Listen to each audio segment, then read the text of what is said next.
Bismillahirrahmanirrahim. Niki kula terangaken. Terus niki terusno ngaji wingi sing teng Bukhari. Ngaji ini untuk konteks ini bersifat tertutup. Jadi yang tidak ikut ngaji mboten usah, kalaupun dengarkan rekamannya harus dipandu ya, karena ini sensitif. Hadis fitnah itu dimulai dari tragedi-tragedi yang akan dialami umat Islam. Terus di akhir hayatnya Nabi itu sering ngendikan bahwa urusan kalian yang akan datang itu yuradu aliyah, semuanya pernah ditampilkan kepada saya, termasuk tragedi-tragedi kemanusiaan yang akan dialami umat ini. Itu di akhir-akhir hayat Nabi sering ngendikan bahwa saya sebagai Nabi, sebagai Rasul, yuradu aliyah amrukum, termasuk semua dipintaskan ke saya, ditampilkan ke saya. Jadi sehingga Nabi melihat umat akan mengalami apa itu ya kayak melihat video, melihat TV. Termasuk tragedi KBBT Said Husain. Nah, ketika itu sudah menjadi keputusan Tuhan, keputusan Allah, Nabi itu hanya bisa memandu secara syariat. Tapi Nabi tidak bisa merubah itu sebagai takdir. Ya kalau mukadimah ini, Nabi sebagai Nabi, karena itu sudah diketahui sebagai takdir Allah itu, ya hanya melihat itu sebagai takdir. Tapi tidak bisa merubah takdir itu, hanya memandu secara syariat. Nah, panduan secara syariat itu dimulai dari misalnya sataf tariku umati salasan wasabina firqah, bahwa umatku nanti akan menjadi 73 kelompok, semuanya sesat di neraka kecuali satu. Ya, Nabi hanya punya panduan satu, itu siapa ya Rasulullah? Qol ma'ana alihil yawma wasabi, orang-orang yang berpegangan sunnah saya dan sunnah para sahabat. Nah, itu banyak hadis-hadis di akhir hayatnya Nabi itu sering pesan begitu. Nah, coba tengah sini jenengan kalkulasi malih. Ini kan teng Bukhari diterangkan ketika banyak fitnah itu ngendikane Nabi ini kan dipandu talzam jama'atal muslimin, kita harus ikut mayoritas. Ini urung ana tenan. Apapun kecewa sampeyan terhadap komunitas tertentu atau partai tertentu atau ormas tertentu, kita harus ikut mayoritas. Mulane kalau ngaji teng putih-putih saya bilang, saya sebagai orang alim, kemungkinan saya itu kalau ndak NU ya Muhammadiyah, selagi NU Muhammadiyah itu mayoritas ya saya, kalau ndak NU ya apa? Muhammadiyah. Partai juga gitu, saya ikut partai yang mayoritas, yang mainstream, yang umum-umum. Karena bisa dihitung ya, kalau setiap kebenaran itu diekspresikan lewat partai atau lewat ormas tertentu, berapa sih kebenaran bisa kita lakukan? Kita tidak usah nyebut contoh ya, misalnya sampean meyakini satu kebenaran A dan B, kemudian bikin partai, paling panter kamu sebagai manusia atau hanya bisa melakukan A dan B. Ada partai tertentu yang ingin memperjuangkan kebenaran tertentu, paling banter hanya memperjuangkan 1-2 bentuk kebenaran. Nah, masalahnya ketika semua ini punya ruang gerak untuk bikin kelompok, kelompok ini akan menjadi banyak dan nggak terkendali. Semuanya punya bendera sendiri, punya partai sendiri, punya ormas sendiri. Coba sekarang itu sampean kalau melihat di berita-berita, berapa kelompok yang atas nama karena Nabi serbanan hitam merasa harus serbanan hitam. Karena ada riwayat bahwa Nabi itu pilokan, terus kemudian mereka kalau sudah pakai pilok merasa mengikuti sunnah Nabi. Yang nggak pakai pilok enggak. Memang Nabi itu pakai semir. Dulu semua riwayat mengatakan Nabi Abu Bakar semua itu pakai semir. Ya gaul, Nabi lah itu pakai semir. Dan Nabi itu gaul pakai semir. Tapi semir yang sunat itu memang merah. Di kitab-kitab fikih semir yang sunat apa? Lho iki sing nate ngaji di fikih semir ireng malah haram to. Sing sunat apa? Nah, jadi kita misalnya dari KNO atau semiran apa ke daerah wah, gaul banget. Akhirnya ada kelompok tertentu niru semirane Nabi terus gaya kelompok tertentu. Begitu terus. Nah itu kalau kita turuti itu akan menjadi faksi-faksi, kelompok-kelompok kecil yang akan menyulitkan. Sebab itu Nabi mandu kalau sudah fitnah banyak itu talzam jama'atul muslimin. Kamu harus ikut mayoritas. Coba sekarang misalnya menyangkut Jumatan saja. Berapa masjid yang mengharamkan dipakai kelompok lain? Dan berapa masjid yang digeruduk, dirubuhkan oleh kelompok lain pula? Hanya karena satu keyakinan kebenaran kemudian diekspresikan dalam bentuk ibadah. Misalnya masjidnya A beda dengan B. B dengan apa? C. Itu kalau dituruti tidak ada selesainya. Nah itu Nabi berpesan, kalau ada kelompok Islam yang sedang solid, kok ada yang ingin memecah, itu boleh diperangi. Fadribu bisab itu boleh dilawan. Bahkan harus dilawan dengan kekerasan. Kalau harus dengan kekerasan, ya boleh pakai kekerasan. Lalu itu kenapa Nabi se-ekstrim itu sampai menghentikan fadribu bisab? Orang itu harus dilawan dengan kekerasan. Ya tentu kalau kekerasan itu harus menjadi alternatif terakhir. Tapi yang jelas harus dilawan ya. Dalam teori modern ya harus dilawan. Tidak harus dengan pedang, harus dilawan.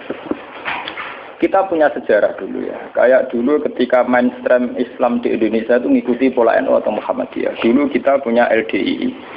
Punya Darul Islam yang dipimpin Kartosuwiryo. Kebetulan tetangga saya dulu orang Rembang, orang Sulang, daerah saya.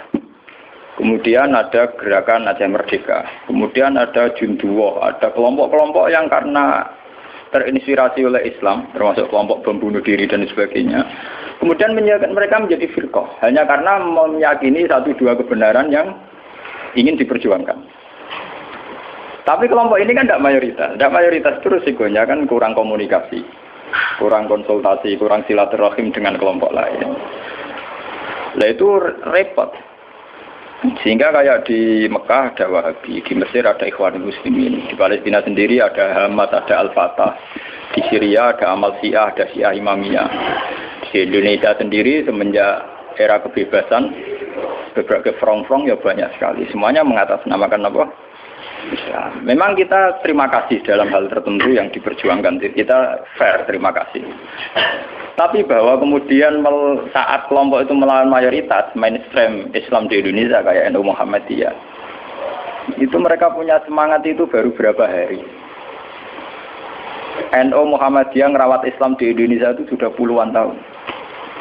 Mereka merawat Islam dengan semangat baru beberapa hari. Mungkin bapak mereka belum sholat, karena mereka kuliah, ngerti berita tentang Israel, atau ngerti berita tentang kemungkaran, kemudian menjadi ekstrim. Jadi cara bahasa kasarnya berapa hari mereka kenal Islam. Sudah hanya satu dua kebenaran yang diperjuangkan, mereka anti sama kebenaran sudah jalan lama, yaitu kebenaran yang ditanamkan leluhur kita. Mulai ngajari anak-anak caranya sholat, caranya baca doa iftitah, caranya tumak Nina, caranya sesuci dari najis. Nah, tapi kelompok-kelompok yang istiqomah ngajar ini kan tidak menjadi populer karena ada demo pakai bendera besar-besar. Kelompok apa? Tapi yang demo-demo pakai bendera-bendera besar, apa betul mereka ngurus Islam secara harian? Ngurus caranya orang sholat, caranya orang ngilangi najis. Kiai NU ku selera karuan orang non najis mulai mukhafafah mughalladah mutawat kita angkono do ribet ge gendera demo ya ora tempat ge gendera to wong bedina ku mulang urusan apa najis mulang kate jlimete ra karuan ana muktada mutamayiza mukhayyilah takhayyirah sampai mbono sing damun akhlak to aqua ambek ora aqua iku entek energi menapa entek. Nah itu dulu fenomena kelompok itu kata Nabi secara syariat itu dipandu, kamu harus ikut mayoritas kata Nabi. Ketika banyak fitnah kamu harus ikut mayoritas. Mun saat ini dihitung, ini ngaji tenan gitu. Tapi ini tertutup ya, artinya ngaji. Zaman hitung mawon. Kalau partai-partai atau ormas banyak itu kita turuti atas nama ideologi tertentu atau atas nama visi tertentu, oke lah atas nama visi tertentu orang sah bikin partai, bikin ormas. Tapi mereka secara realistis karena minoritas, itu apa sih yang bisa diperbuat dari kelompok minoritas? Sudah gitu, secara teori modern kalau dia ada jabat namanya oposisi. Sudah oposisi gak di duit cilik. Paham ya? Oposisi ra di duit napa? Cilik. Ngurusi vaksinnya dhewe kebingungan urung ngadepi sebuah negara. Itu mendingan umat Islam itu ikut mayoritas, yaitu bagian dari negara. Sehingga peralatan negara dengan sendirinya juga peralatan Islam. Sama saya hitung. Kalau nate ngaji bolak-balik kalau hitung, ini rungokno tenan hitung dipenggali. Kalau umat Islam itu ikut umumnya orang, ada yang jadi tentara, yang jadi polisi, yang jadi pedagang, ada yang jadi pengusaha, ada yang jadi miskin, ini rasa didadekno jadi. Kalau itu tidak usah proses penjadian, sudah jadi sendiri. Lama. Karena itu mengakui Islam yang hanya bunyal Islam ala khamsin. Ini rungokno tenan iki ngaji. Saya bertaruh betul ini. Saya bertanggung jawab di depan Allah. Kalau mereka mengikuti Islam dengan kaidah Nabi saja, itu hanya bunyal Islam ala khamsin. Bahwa Islam itu dibangun atas 5 hal, yaitu syahadat la ilaha illallah wa anna Muhammadar Rasulullah wa iqamis shalat wa ita'iz zakat wa shaumi Ramadan wa hajjil baita man istata'a ilaihi sabila. Itu tidak menerangkan partai politik, juga tidak menerangkan sebuah bentuk negara, juga tidak menemukan formasi negara, formula sebuah negara. Itu enak. Artinya enak itu misalnya kalau misalnya kayak Ruhin Madun mau dibunuh orang Israel karena bagian dari bangsa Indonesia, negara harus melindungi. Atas nama dia bagian bangsa Indonesia. Karena dia ngakui konstitusi negara, dia warga yang baik. Maka ketika Ruhin Madun mau diculik Israel, itu negara harus melindungi dengan peralatan negara. Itu beda dengan kalau Ruhin Madun nggih faksi tertentu. Anti negara, negara balane Amerika. Dene nggih faksi tertentu anti Israel. Nggih bambu runcing dhewe. Gawe senjata rakitan. Terus digo nyerang Israel. Itu kalau diserang Israel, itu negara harus tanggung jawab. Toh kamu tetap kalah karena minoritas. Kula wingi pas ngaji teng Demak, teng kanca-kanca sing nderek kula omong. Kita secara ideologi bersimpati ya sama kelompok-kelompok yang melawan kebatilan. Tapi kalau kelompok itu kecil dan beda dengan negara, itu resikonya negara harus tanggung jawab. Ya kan kita cerita ilmiahnya saja. Ini bukan menyalahkan siapa-siapa. Kita cerita ilmiahnya saja. Banyak faksi-faksi kecil kayak kasus di Sudan, di Khartoum, di Darfur, di Rwanda, di Kenya. Itu sampai kalau melihat berita di Kenya, di mana itu yang sering ada penculiknya itu yang Somalia ya. Somalia. Kelompok-kelompok kecil ini kan bikin satu faksi yang anti negara. Terus mereka atas nama kebenaran yang diyakini bikin gerakan tertentu. Hamas juga beda dengan Al-Fatah sebagai penguasa, yaitu karena presidennya dari kelompok apa? Fatah. Itu untuk menghadapi musuh itu repot, karena dia tidak dihitung sebuah negara, tapi dihitung sebuah kelompok. Tapi kalau para kiai itu ikut bagian dari negara, itu yang harus melindungi negara. Sehingga dengan sendirinya, kalau kita bagian dari negara, kayak Ruhin Madun, ya ikut punya Kodam Brawijaya, ikut punya Kodam Diponegoro, ikut punya Pangdam Jaya. Karena negara harus melindungi rakyatnya, dan itu rakyat yang sah, karena tidak rakyat yang mau bikin kelompok yang anti negara. Jadi hitung-hitungan strategis. Sebab itu sejarah Wali Songo itu tidak ada yang tidak mengakui sistem negara. Dulu ketika Sunan Ampel itu dapat Ampel Denta, itu bagian dari Majapahit. Ketika beliau ingin bikin negara juga mengakui sistem pola negara, yaitu pola negara saat itu harus dipimpin seorang raden, sehingga Sunan Ampel tidak nyuruh wali-wali yang lain, tapi nyuruh Sunan Raden Sinten Fatah. Begitu terus zaman Basim Asy'ari juga ikut Masyumi, ngakui proses bernegara secara konstitusional, sehingga Basim ya ikut Masyumi saja, ikut kelompok bagian dari negara. Dulu ketika era Soekarno ya ada kabinet K4 termasuk NU yang ngakui proses hukum negara. Karena dengan NU ikut partai politik dan bagian dari negara, itu kalau diserang Malaysia atau Portugal ya pada karo nyerang Indonesia.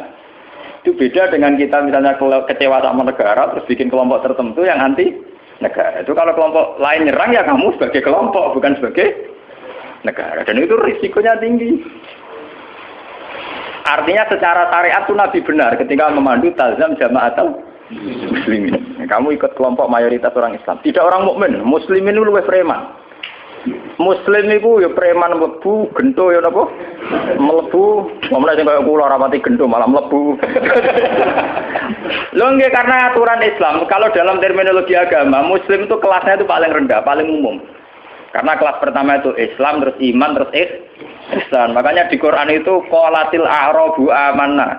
Qul lam tu'minu walakin qulu aslamna. Lah di Quran qalatil a'rab amanna. Wong desa muni amanna. Sajane urung level e muni amanah, lagi aslam. Nah, padahal Nabi nyuruh talzam jama'atul muslim. Wis pokoke melok umume wong Islam. Mana kula nu pun bolak-balik cerita. Saya ini termasuk ulama yang mboten nate salat tahiyat masjid dua orang. Mergo umume wong ra salat yo melok ra salat. Saking kula lho nggih, tapi aja tiru lho. Karena saya begitu berangkat dari muatan ilmu saya gitu loh. Jadi orang krono kaslan tak hitung secara strategi menapa Toko-toko kula tak ngene kula seneng. Wah, cocok ngene Gus Ba, umume wong. Kula anggere iso biasa, marung nang pasar nggih biasa, santai mawon. Nanti bakulnya nggih bangga. Gus Ba sering dateng mriki. Aku lho ora urusan ana cerita ulama marung muruah ana buan. Pokoke umume wong Islam ku marung ya napa? Marung. Termasuk umume kasus sithik-sithik duwe. Akhir gak nemen-nemen. Misale nyenengi tangga selingkuh akhir gak nemen-nemen. Pokoke sing umum-umum mah. Niki penting ya. Kenapa saya mengatakan ini penting? Jika kamu ngitung umat Islam yang soleh saja, maka mayoritas Islam di Indonesia itu hanya 2%. Paling sing soleh orang Islam hanya 2%. Jika kamu ngitung yang agak soleh, maka paling jumlahnya 10%. Coba kalau kamu hitung, pokoknya yang ber-KTP Islam, maka jumlah kita bisa 80%. Aku seneng darani Islam 2% apa 80%. Meskipun resiko 80% sing keramat tungkak, sing doli, Islam kabeh KTP-ne. Dulu kalau Jakarta kan keramat tungkak, kalau Surabaya doli, Jogja, Bunti, Pasar Kembang, Pasar. Nah kalau nanti penelitian, kalau ini kan termasuk itu memang resikonya dihitung kabeh itu yang mlebu kan.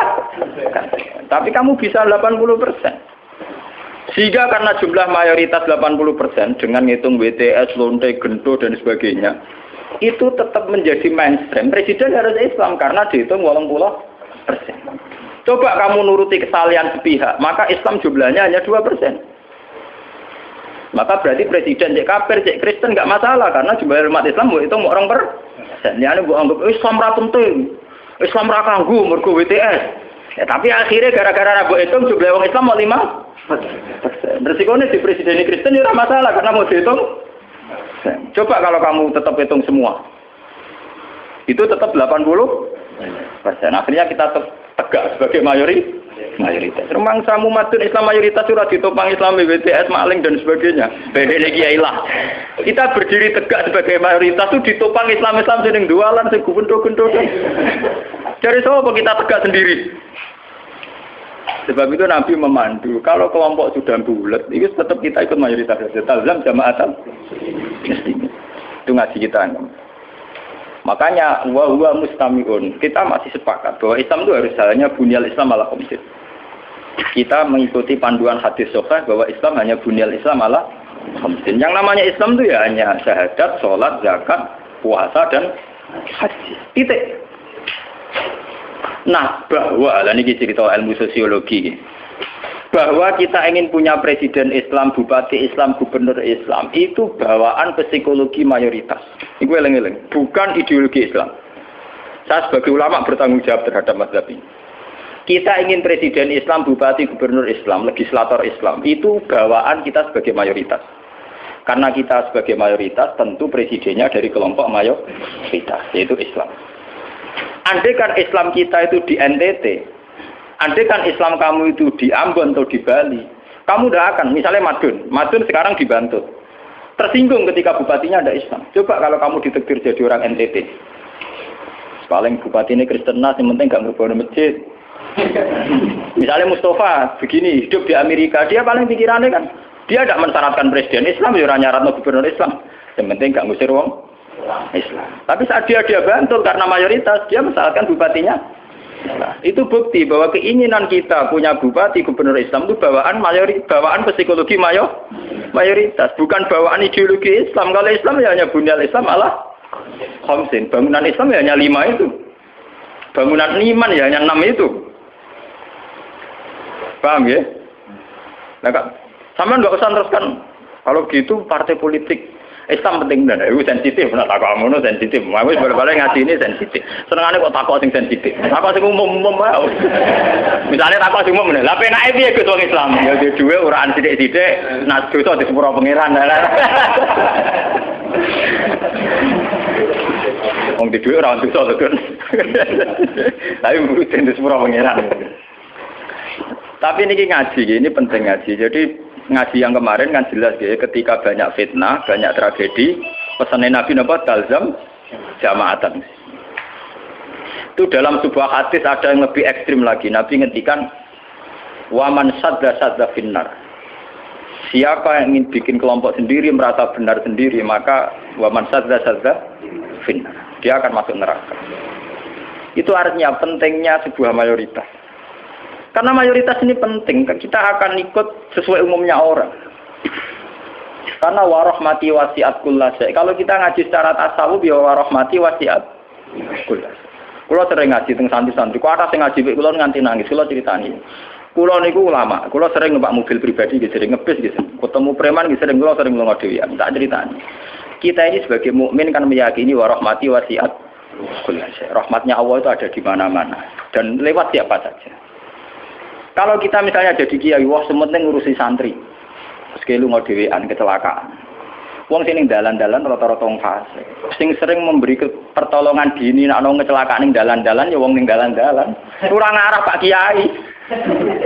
Ya ora ngarah wong pati saleh tenanan.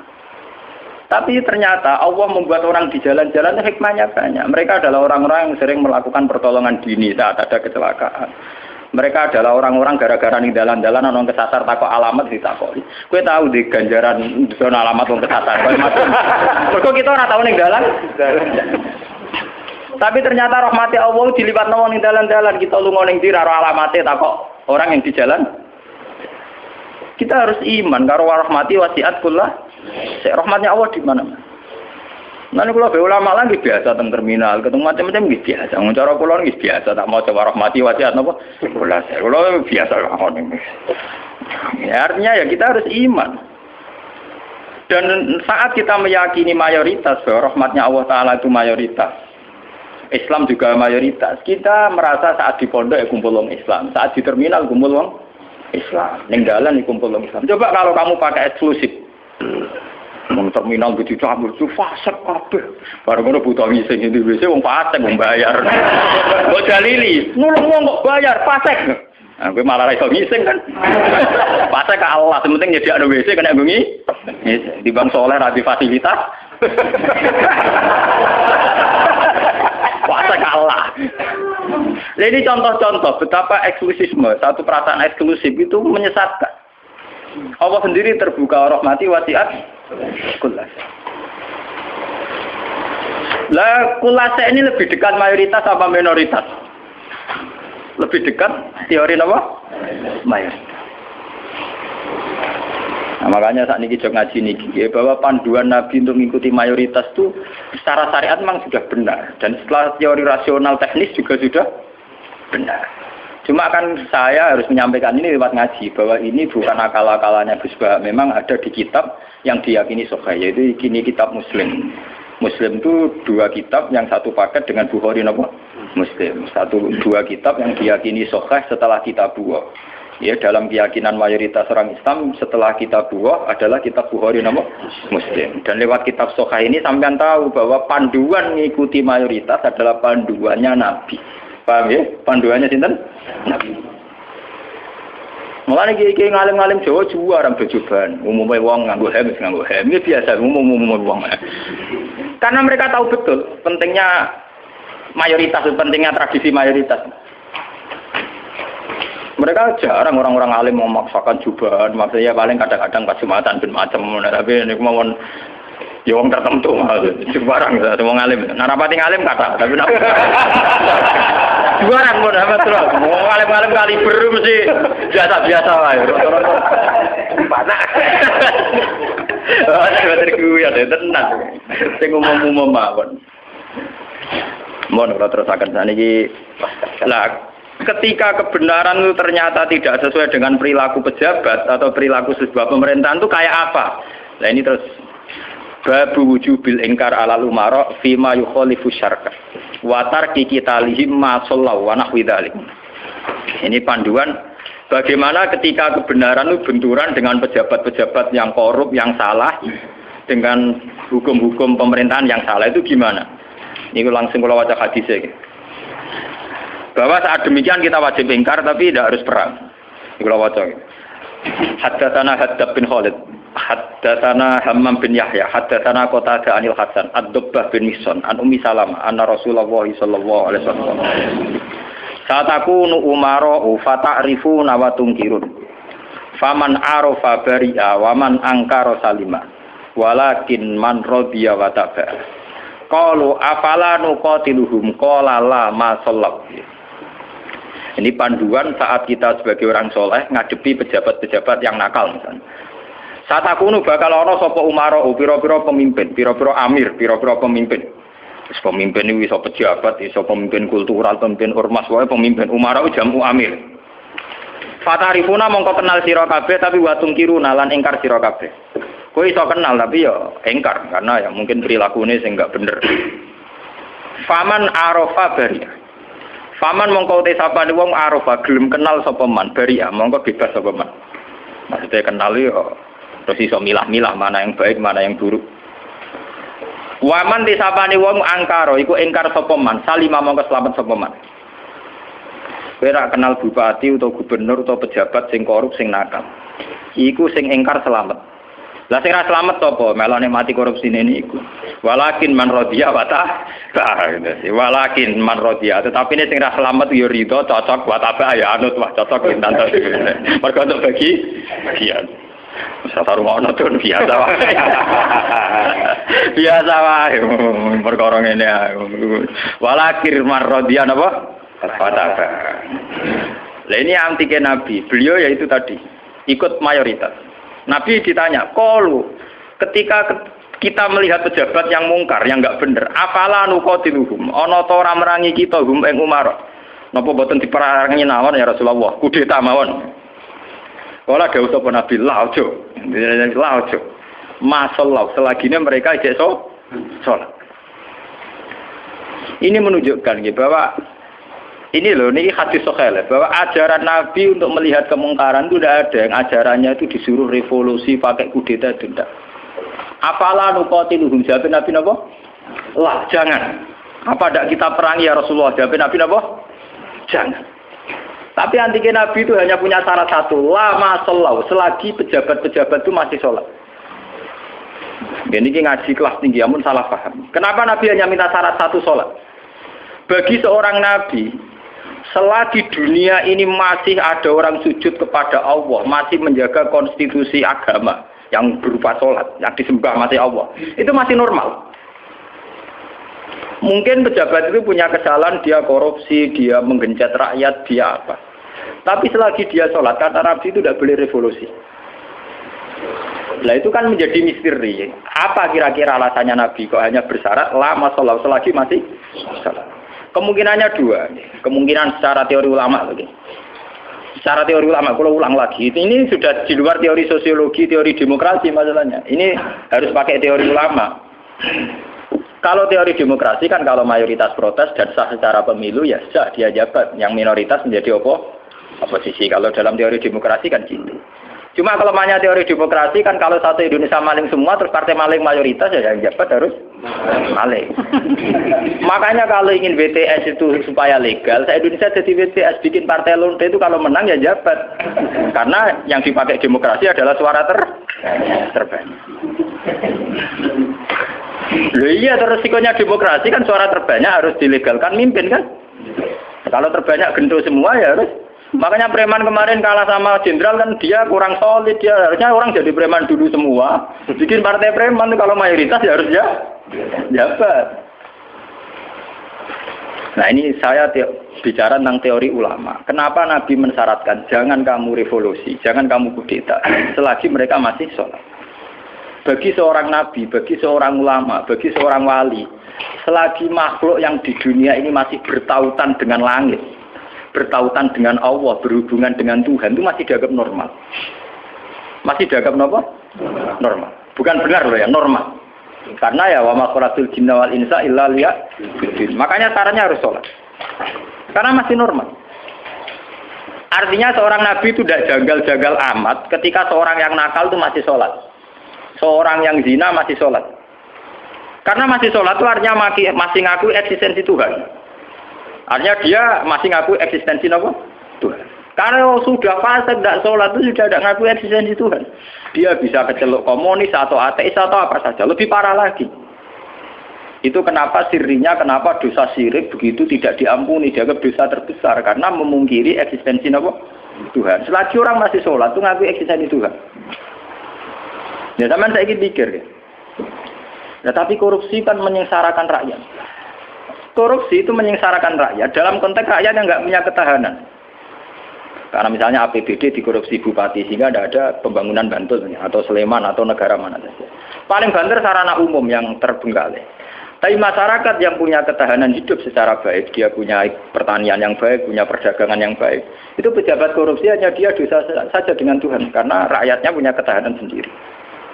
Makanya Nabi berpesan semua kesalahan itu dimulai dari masyarakat tidak punya ketahanan. Alaikum anfusakum la yadurrukum man dhalla idza ihtadaytum.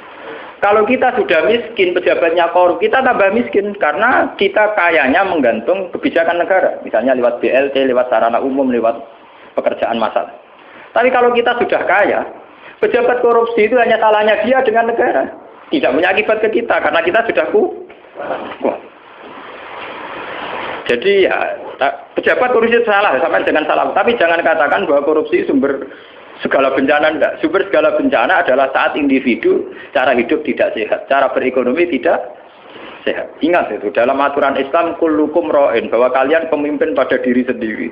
Saat diri sendiri kita tidak kuat, dengan kesalahan orang lain kita rentan. Bahkan saat tanpa dimiskinkan, kita sudah miskin. Kata siapa kalau pemiskinan negara ini karena salahnya Orde Baru? Madun ra usah ana sing miskin, miskin dhewe. Rugen ra usah ana sing miskin, miskin.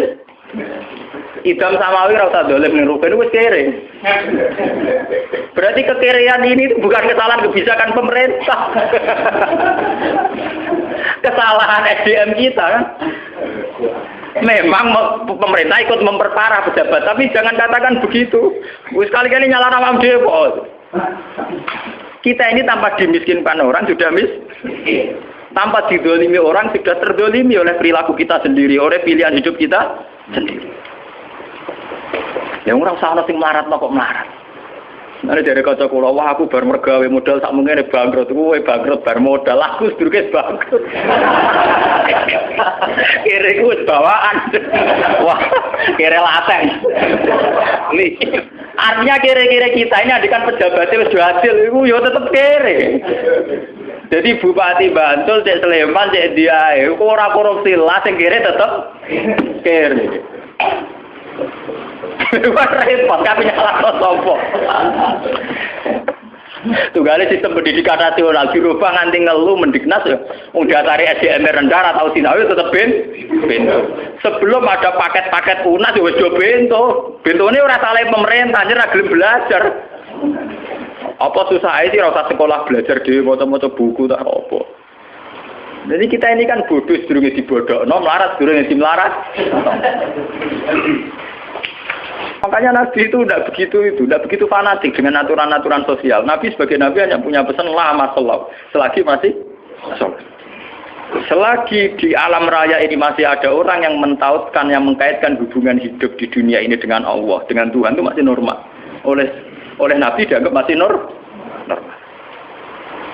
Jika Nabi kalau nyurati raja-raja ya kamu masuk Islam. Setelah Islam kamu selamat.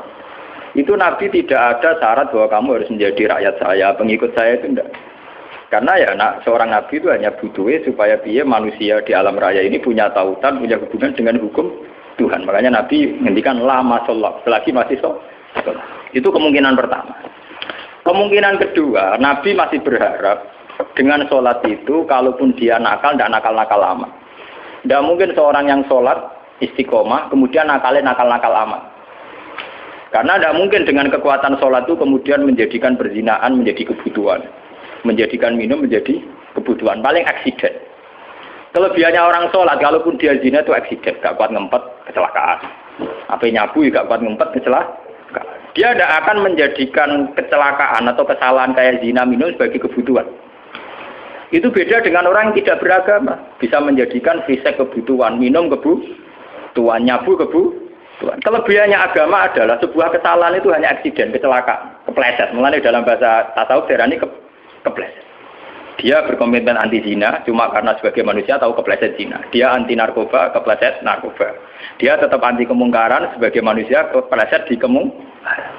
Itu beda dengan saat kita ateis atau komunis. Kita dari awal tidak percaya surga neraka, tidak percaya Tuhan, tidak percaya sanksi. Maka semua kesalahan ini ada salah, tidak ada benar. benar. Nah, itu tidak normal. Cara Nabi kalau kondisi sudah gitu itu sangat tidak normal. Paham ya?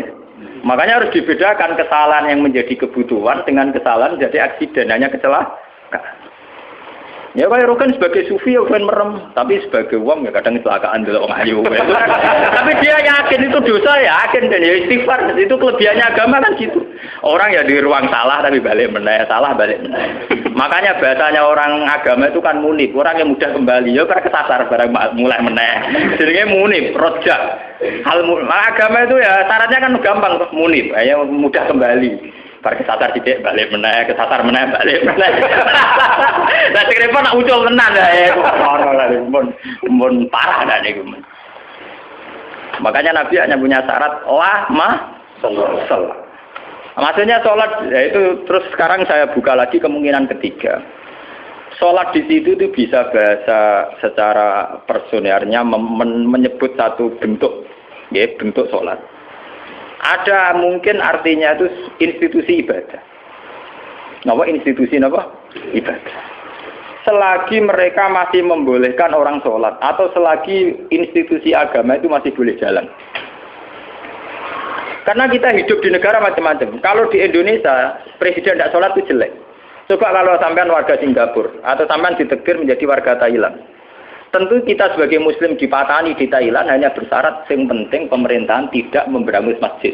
Yang penting pemerintahan tidak mengganggu aktivitas masjid.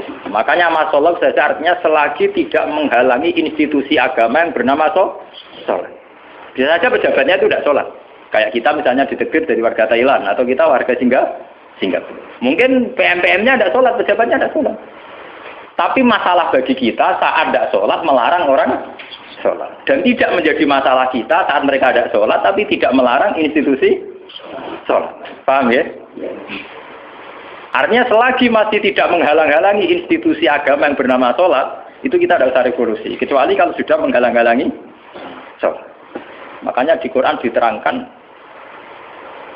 masalah perang itu harus kita lakukan. Ketika ada lahud dimat soami wa biya'u wa sholawatu wa masajidu yudkaru fiha smuwahi kasiran. Itu hebatnya Quran. Jadi dari awal Quran itu ingin sekali nggak ada perang. Kecuali kalau simbol-simbol agama dihalang-halangi, dihanguskan. Makanya di Quran nonton ayat walau la daf'u hinna sabadhum bi ba'dil lahud dimat soami'u wa biya'u wa sholawatu wa masajidu yudkaru fiha smuwahi kasiran wa la yansuranallahu mayyan. Oke, ada perang. Kalau simbol-simbol agama, institusi agama sudah dilanggar. Yaitu misalnya masjid nggak boleh berdiri, orang nggak boleh sholat. Nah kita sebagai ulama, sebagai seorang muslim, perhitungan kita sederhana. Selagi bangsa Indonesia atau pejabat Indonesia tidak menghalang-halangi institusi yang bernama sholat, ibadah, kita harus mengakui itu pemerintahan yang sah. Karena kita sebagai orang yang beragama, hitung-hitungan kita sholat saja. Orang untuk duit atau orang pokoknya kalau itu hitung-hitungan ya aku nak umat ulama itu ya umat ulama yang ini gitu, nak umat gendone ya ngitung duit ya karena umat mari dosanya kan mau eksiden tuh, umat kecelakaan orang laten, orang dosa apa kan orang komunis tuh kan kita ada komunis orang. Makanya lama sholat itu bisa saja artinya yang penting institusi sholat itu tidak terganggu. Makanya banyak dulu ulama-ulama dulu yang hidup di Tashkent, di Azerbaijan. Dulu Imam Bukhari itu orang mana? Sampean kira orang Bukhari itu orang Mekah atau Madinah? Tidak, dia orang Azerbaijan. Sekarang ikut Tashkent. Makanya kalau kitab-kitab dulu namanya As-Samarqandi. Samarqandi itu Tashkent. Sekarang kalau tidak ikut Ukraina atau Azerbaijan, makanya kawasan sana di Bukhara. Itu dulu ya biasa saja mereka punya raja yang tidak Islam atau apa. Biasanya taruhannya saja itu baik, tidak menghalangi orang sholat. Makanya dulu Nabi ketika di Mekah ya biasa hijrah ke Habasah ke Ethiopia. Saat itu rajanya tidak Islam. Nabi mengira diberlakukan secara baik. Artinya saat Nabi beragama tidak dilarang. Ternyata di Ethiopia, di Habasah saat Nabi beragama dilarang. Artinya ukurannya itu tidak harus Islam. Tapi yang penting saat kita beragama tidak dihalang-halangi. Paham ya? Dalam tarikh kita kan begitu tuh. Makanya Nabi perhitungannya satu. Dalam kekecewaan kita terhadap pejabat, terhadap pemerintah, yang penting jangan ada kudeta, jangan ada revolusi yang berdarah-darah. Lama sholat, selagi masih ada sholat. Makanya kemungkinannya itu kalau dalam konteks Indonesia pejabatnya sholat, kalau dalam konteks non-Islam, yang penting pemerintahnya tidak menghalang-halangi orang sholat. Misalnya kayak di Amerika, di Eropa itu kan masih banyak yang baik, itu masjid tetap boleh berdiri, aktivitas Islam boleh. Itu masih normal ya. Dalam pandangan Nabi begitu itu masih apa? Normal. Nah, lewat ngaji ini biar jenengan tahu betul bahwa sebetulnya kita sudah punya panduan politik. Ya panduan politik, panduan sosial itu kita sudah punya dari Nabi. Ya masalahnya roh tak orang menurut dan roh kitabe tak orang lain tak ulang mulane tak ulang mulane tak ulang maksudnya pentingnya ngaji ini biarnya kita tahu sebenarnya panduan-panduan itu sudah ada. Lah bodohmu rong dibodohno wis bodoh lha iku malah perkara. Melarat dene tim melarat wis napa? Mbok melarat ngenteni di melaratno wong. Dadi keren. Aku buang perut mari dhuwitku dibodoni wong keren. Sawangane marate ngenteni dibodoni wong. Aja sampe ora tau ana sing bodoni wis melarat. Iku parah. Ora tau dibodoni ya ora tau bisnis kok melarat. Subhanallah. Melarat sing apik to. Ngenteni dibodoni wong. Misalnya jadi kiai yang ngono di rival politik dijatuhno lagi jatuh keren. Jatuhnya ngenteni dijatuh. Orang sing jatuh kau wis blesek.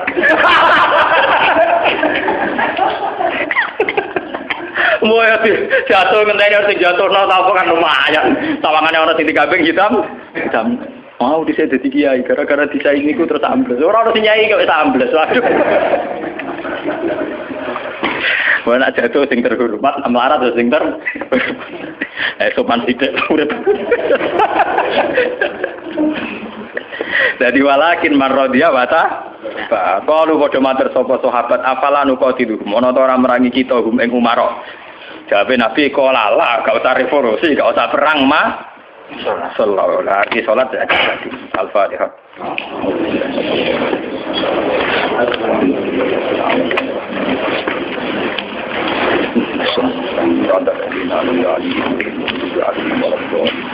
Bismillahirrahmanirrahim. Ya badi'as samawati wal ardi ya hayyu ya qayyum ya dzal jalali. Annarisa nahnu wa dalabatuna dzurriyyatuna rasulaka Muhammad dan rasulullah alaihim ayatika yu'allimuhumul kitaba wal hikmata wa yuzakkihim kanta wa rasulan kana bil mu'minina raufur rahim wa rasulan kana rahmatan lil alamin wa nuran wa hudan wa rahmah. Ilahana shalli alaihi wa ala alihi Ibrahim wa barik ala sayyidina Muhammad wa ali Muhammad kama barakta ala sayyidina Ibrahim wa ali alamin innaka Hamidum Majid. Allahumma yassir lana kulla amrin asir fa inna taysirul asir alayka yassirna kala tasha. Allahumma yassir lana kulla amrin asir fa inna taysirul asir alayka yassirna kala tasha. Allahumma yassir lana kulla amrin asir fa inna taysirul asir alayka yassirna kala tasha.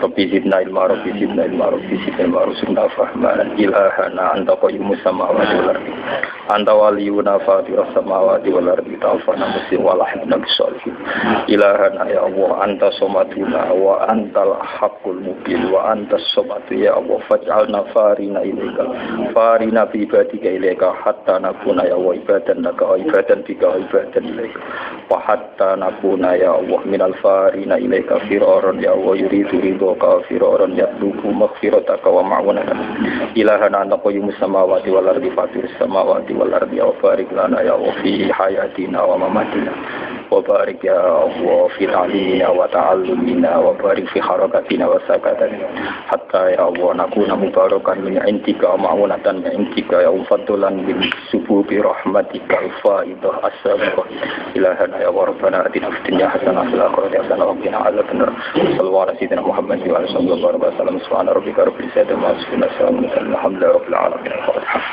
Bismillahirrahmanirrahim